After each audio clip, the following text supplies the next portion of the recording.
शीतले त्वं जगन्माता शीतले त्वं जगत्पिता शीतले त्वं ஜகத்தாத்ரி ஷீத்தலாயி நமோ நமக. ஸ்ரீ குருபியோ நமக. அனைவருக்கும் நமஸ்காரம்.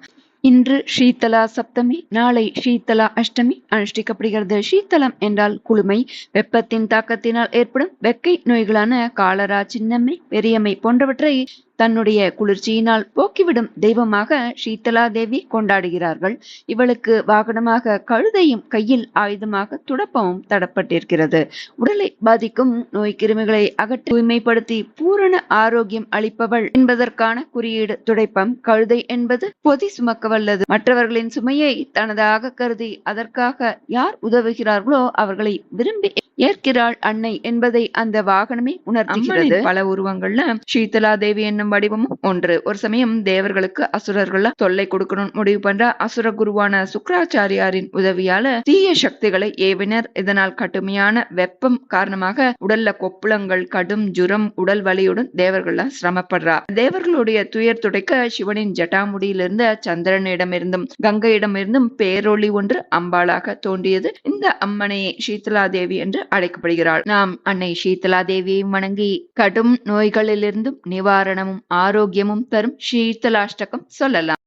ஸ்ரீ शीतलाष्टकम् अस्य श्री शीतला स्तोत्रस्य महादेव ऋषिः अनुष्टुप् छन्दः शीतला देवता लक्ष्मीर्बीजं भवानी शक्तिः सर्वविस्फोटक निवृत्त्यर्थे जपे विनियोगः ईश्वर उवाच वन्देऽहं शीतलां देवीं रासभस्तां दिगम्बरां मार्जनी कलशोपेतां शूर्पालङ्कृतमस्तकां वन्देऽहं शीतलां देवीं सर्वरोगभयापहां यामासाद्य निवर्तेत विस्फोटकभयं महत् शीतले शीतले चेति यो ब्रूयाद्दाहपीडितः विस्फोटकभयं घोरं क्षिप्रं तस्य प्रणश्यति यस्त्वामुदकमध्ये तु ध्यात्वा सम्पूजयेन्नरः विस्फोटकभयं घोरं गृहे तस्य न जायते शीतले ज्वरदग्धस्य पूतिगन्धयुतस्य च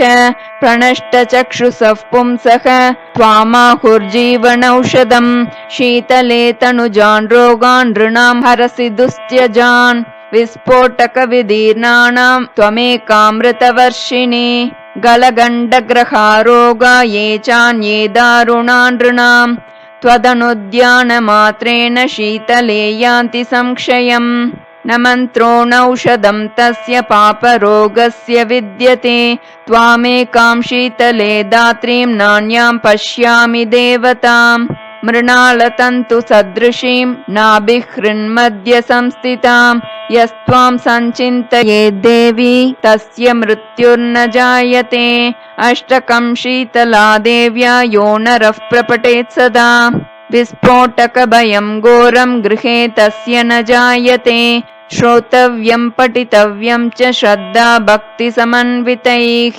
उपसर्गविनाशाय परं स्वस्त्ययनं महत् शीतले त्वं जगन्माता शीतले त्वं जगत्पिता शीतले त्वं जगद्धात्री शीतलायै नमो नमः शीतले त्वं जगन्माता शीतले त्वं जगत्पिता शीतले त्वं जगद्धात्री शीतलायै नमो नमः शीतले त्वं जगन्माता शीतले त्वं जगत्पिता शीतले त्वं जगद्धात्री शीतलायै नमो नमः रासभोगर्दभश्चैव करो वैशाखनन्दनः शीतलावाहनश्चैव दुर्वाकन्दनिकृन्तनः एतानि करनामानि शीतलाग्रे तु यः पठेत् तस्य गेहे शिशूनां च शीतलारुङ् न जायते शीतलाष्टकमे वेदं न देयं यस्य कस्यचित् दातव्यं च सदा तस्मै श्रद्धा भक्तियुताय वै इति श्रीस्कान्दपुराणे शीतलाष्टकं सम्पूर्णम्।